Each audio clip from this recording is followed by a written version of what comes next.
I'm Emmanuel Philip Joseph. We are in Léogâne, Haiti. It's part of the 10th, part of the Department of West. Léogâne is also part of the Cité Anacaona, which is the stronghold or the territory that the Queen Anacaona, the Mayan Queen Anacaona, held. And that was the last stronghold that was taken by the colonials. And can you just elaborate a little bit and tell us who was this queen, possibly her name, and if you could give us some dates on what era that this took place in? Well, the Reine Anacaona was the queen, and she was a queen that was known for her artistic and cultural development. And she was very poetic and a great dancer and also a great leader. She was also a great leader and a great warrior because she held this area from Grecier, yes, all the way to Tigua. This is lots of territory, and she controlled this territory, and this territory was the last territory that was taken by the invaders. Oh, okay. Now, when you say the invaders, can you give us a little more information on these invaders? Well, we're talking about Spain, and we're talking about Portuguese. So we talking about the period of during the time of Toussaint Louverture, during those times, like in 1798, or that's what we're speaking of? Or are we speaking about the early 1800s? I think we're talking about the early 1800s. The early 1800s. Okay. Was there a connection between during the time of that revolt? Was there a connection with the Queen and the revolt with Dutty Boukman and Sissi Faliman and those great people who made a difference here in Haiti? Was these things connected during the same time? The Haitian history started after. Okay. After this.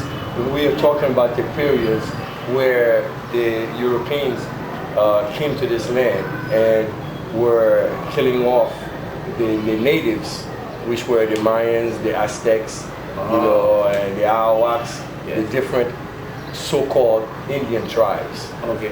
Now, I never knew the Mayans had anything to do with Haiti. So that's new to learn that the Mayans was a part of Haiti. Did they come through or through South America, or was this one of the headquarters? Because they ended up in Mexico. That's what I know of the Mayans, building temples and pyramids, step pyramids in Mexico, but I never knew it was a connection with the Mayans here in Haiti. Yes, but we have to understand that the Mayan civilization looked at this little part of this island because it's the Dominican Republic and Haiti that makes up the island that they call Quisqueya. Okay. And this part of the island, which was very mountainous, and that the Mayans called the high land. Okay. And that land was reserved for spiritual and religious activities only, okay, like Mecca, okay, to the Islamic world. Yes. And this part of the island that we call Haiti today, this was land that was reserved for spiritual and religious activities for the Mayan, Aztecs, and all the so-called Indian cultures. And this is where they used to come every year to practice their religious. Is there like a time period they was here? Are we talking about the 1600s, long before Christopher Columbus so-called discovered Haiti? Long before. And I think this can even go up to what we talk about Christ and the visits that Christ made Okay. And I believe that the Christ did come here and did visit this area. Wow. And this area was very known to the Africans. And the Africans and the Mayans, or the so-called Indians, right, they had very good ties Yes. and relationships. And Africans traveled to this land, and I think Indians also traveled to Africa. And that would be through the canal. It has nothing to do with the Ice Age. Through the canal, through by boats. Yes. Oh, Also records that the world was called Ethiopia at one point. You know. Now you And said the world was once called Ethiopia. Yes. The whole world. the whole world was called Ethiopia at one point. Wow. And where they spoke one language and had one society, you see, and this society governed the entire world. And that's not like history that is just floating, Yes. but lots of research and lots of search and lots of spiritual, lots of information that's locked up, and like sometimes it takes spirits Yes. to inform you That's right. on things that man has hidden. Right. The ancestors. We say, and lots of people will say it, Haiti is a magical island. It's a magical space. And they are not saying that just for saying it. It is a reality. And when you travel through Haiti, you will get to many spaces that if you just stand there and quietly, you can feel all the energy Wow. and the spirituality that exists in this country. Yes, that's right. And I think that it didn't just come from the Haitians and voodoo and what came from Africa, you know. I think it started with the Mayans. And as I said, you know, this was land that was reserved for spiritual and religious activities. Okay. And I think after the slave revolt, and the slaves started practicing, okay, their religious activities and their spiritual activities from Africa. Yes. Which most of the slaves were from Africa. Right. And I think that the power, the spiritual power that exists, because we have to first understand that a race of people were eliminated. Yes. And spirits are not born every day. Spirits are born since the beginning of time. And spirits continue to exist through time. And this civilization and everything that it carries, it's in its spirituality. And when these spirits cannot find enough bodies to manifest their culture, their insights, their principles, their thoughts.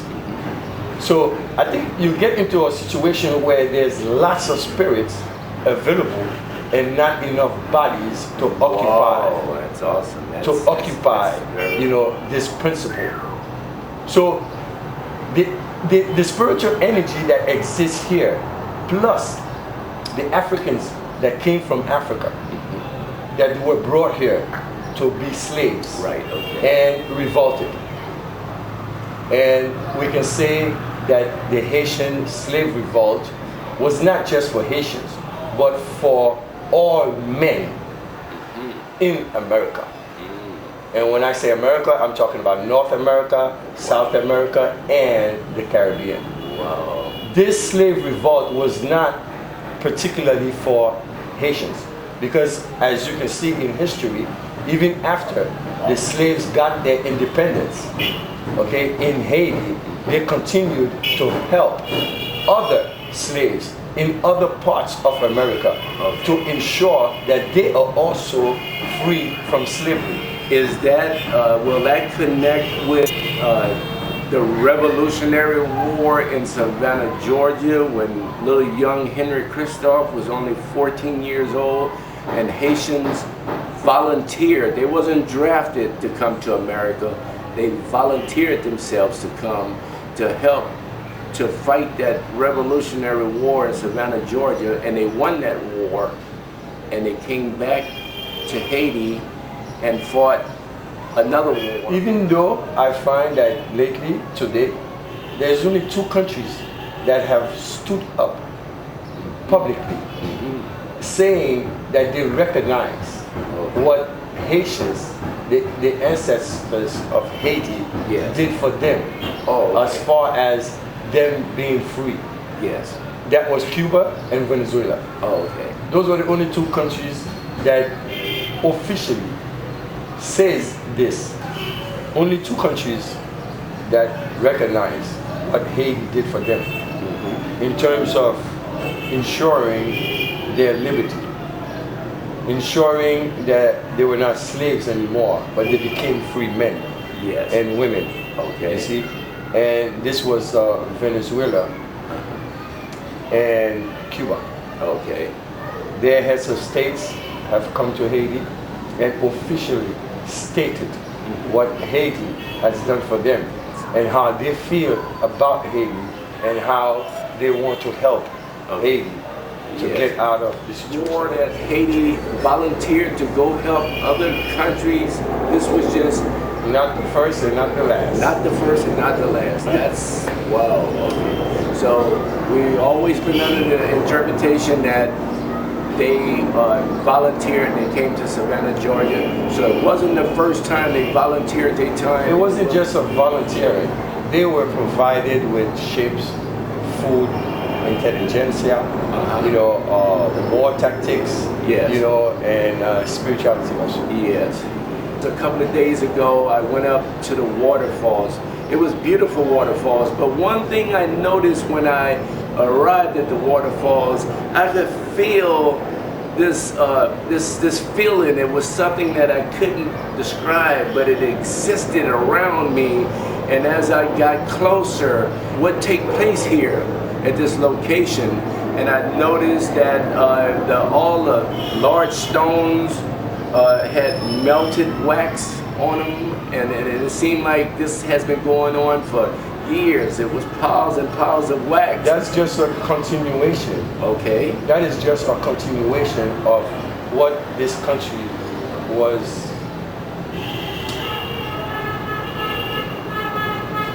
placed for from the time of the Mayans. Okay. And this is just a continuation by the Haitians through voodoo ceremonies. Yes. Okay, and all these ceremonies pertain to nature. Okay. And preserving nature. Yes. If you go to the roots of voodoo and to the mentality,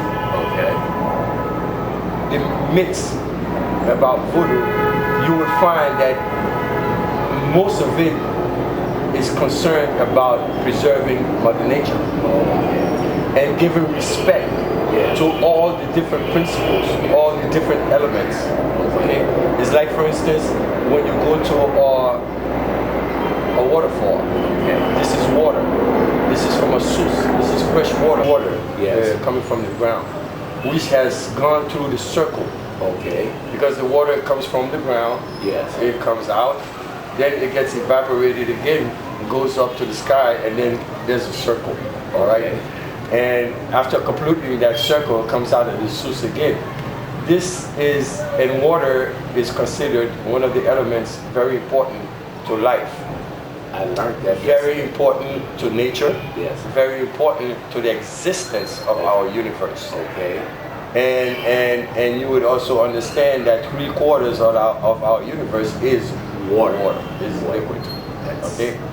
Now, in the voodoo religion, we pay respects to all the elements. Okay. All the elements that are working together to ensure that our universe stays functional. Okay? And some people think that that is witchcraft. Okay. When you give respect to the waters, and you give respect to the fire, and you give respect to the land, and you give respect to air, and you give respect to the vegetation, and you give respect to the animal world, and you give respect to the human world, and you give respect to all the principles that keeps our universe functioning. Okay. Okay? Now, they said that we worship many gods, but that is not really true. That's right. That is not really one true. God. There's only one God, but this God is divided into all the principles that exist, which is not different from the Christian point of view. When they tell you, it's like, for instance, in the story of the biblical story, when Moses went to the Mount Sinai, Yes. all right, and was introduced to God, and he asked God, who you? God answered him, I am all.